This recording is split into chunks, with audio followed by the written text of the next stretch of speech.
Hi hello അസ്സാം വലൈക്കും. എൻ്റെ ചെറിയൊരു വ്ളോഗിലേക്ക് എല്ലാവർക്കും സ്വാഗതം. അപ്പോൾ ഞാൻ ഇന്ന് ഈ വ്ളോഗ് ചെയ്യുന്നത് വേറൊന്നുമല്ല, ഞാനൊരു 90 days weight loss challenge start ചെയ്തു. അപ്പോൾ ഇന്ന് അതിൻ്റെ ഡേ 1 ആണ്.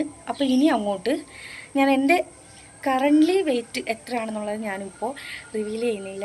ഞാൻ 1 മന്ത് കഴിഞ്ഞതിന് ശേഷം ഞാൻ വീഡിയോ എടുത്ത് വെച്ചിട്ടുണ്ട്. അപ്പോൾ ഞാനതെല്ലാം ഇതിൽ ആഡ് ചെയ്യുന്നതായിരിക്കും. 1 മന്തിന് ശേഷം എനിക്ക് എന്തൊക്കെ ചേഞ്ചസ് വന്നു എന്നുള്ളത്, വെയിറ്റ് കുറഞ്ഞോ എന്നൊക്കെയുള്ളത്. അപ്പോൾ എൻ്റെ ഈ ഒരു ജേണിയിൽ കൂടെ ജോയിൻ ചെയ്യാൻ താല്പര്യമുള്ളവർക്കൊക്കെ ജോയിൻ ചെയ്യാം. അപ്പോൾ ഹെൽത്തി ആയിട്ട് എങ്ങനെ നമുക്ക് വെയിറ്റ് കുറയ്ക്കാം എന്ന് നമുക്ക് നോക്കാം.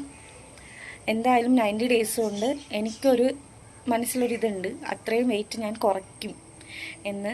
അപ്പോൾ നമുക്ക് നോക്കാം കുറയോ ഇല്ലയോ എന്ന്. അപ്പോൾ ഞാനിന്ന് ഡേ 1 സ്റ്റാർട്ട് ചെയ്തത് തന്നെ ഒരു ഗ്ലാസ് വെള്ളം കുടിച്ചിട്ടാണ്. പിന്നെ ബ്രേക്ക്ഫാസ്റ്റ് ആയിട്ട് ഞാൻ എടുത്തത് ഡ്രാഗൺ ഫ്രൂട്ടും പിന്നെ 2 എഗ്ഗ് എടുത്തിട്ടുണ്ട്. അതിൽ 1 എഗ് വൈറ്റ് മാത്രമേ എടുത്തിട്ടുള്ളൂ, 1 ഹോൾ എഗ്ഗാണ് എടുത്തിരിക്കുന്നത്. പിന്നെ ഞാൻ ലഞ്ചിന് എടുത്തിരിക്കുന്നത്, ഇത് ഫുള്ള് ഞാൻ കഴിച്ചതല്ല, കുറച്ചേ കഴിച്ചിട്ടുള്ളൂ, സ്വീറ്റ് പൊട്ടറ്റോ ആയിരുന്നു. പിന്നെ ഡിന്നറിന് ഞാൻ എടുത്തത് 2 ചപ്പാത്തിയും ചിക്കൻ കറിയുമാണ്. പിന്നെ എനിക്കൊരു മിസ്റ്റേക്ക് പറ്റിയത്, ഞാൻ ഇന്ന് 2 ലിറ്റർ വെള്ളം കുടിച്ചു, പക്ഷേ ഞാനത് വീഡിയോ എടുക്കാൻ വിട്ടുപോയി. അതുകൊണ്ട് എല്ലാവരും ശരിക്കും വെള്ളം കുടിക്കും. പിന്നെ വേറൊരു കാര്യം, ഒരു ബിഗിനർ എന്നുള്ള നിലയ്ക്ക് എൻ്റെ വീഡിയോയ്ക്ക് കുറച്ചൊക്കെ പോരായ്മകളൊക്കെ ഉണ്ടാവാം. അതൊക്കെ എന്തായാലും ഞാൻ പോകെ ശരിയാക്കും. അപ്പോൾ എല്ലാവരും എൻ്റെ വീഡിയോ സപ്പോർട്ട് ചെയ്യുക, എന്നെ സപ്പോർട്ട് ചെയ്യുക. എൻ്റെ വീഡിയോ ഇഷ്ടപ്പെട്ടാൽ ലൈക്ക് ചെയ്യുക, കമൻറ്റ് ചെയ്യുക. അപ്പോൾ അടുത്ത വീഡിയോ ആയിട്ട് ഉടനെ വരാം. അപ്പോൾ ഓക്കേ.